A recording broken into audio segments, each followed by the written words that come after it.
नमस्कार. तर माझे वडील आहे. त्यांना खूप चेस्ट पेन होत होतं काही दिवसांपासून. तर आम्हाला ती ॲसिडिटी किंवा वाटत होते. तर आम्ही त्यांना चिंतामणी हॉस्पिटलमध्ये ॲडमिट केलं. तर चिंतामणी हॉस्पिटलमधून डॉक्टर म्हात्रेंनी आम्हाला डॉक्टर अमित पाटकी जे कार्डिओलॉजिस्ट आहेत त्यांचं नाव सजेस्ट केलं SRB हॉस्पिटलमध्ये.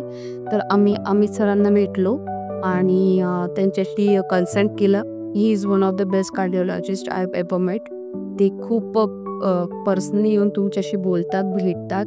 तर त्यांनी खूप चांगला सल्ला दिला. त्यांच्याच त्याच्या नजरेदेखत आमच्या वडिलांचे चांगले उपचार सुरू होते आणि त्यांची सक्सेसफुली बायपास सर्जरी झालेली आहे.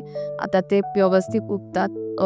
त्यांना थप्पन जाणवत नाही किंवा चेस्ट पेन वगैरे असं काही होत नाही. तर डॉक्टर अमित पाटील हे खूप चांगले कार्डिओलॉजिस्ट आहेत. त्यांचे शतशः आभार आणि खूप खूप खूप थँक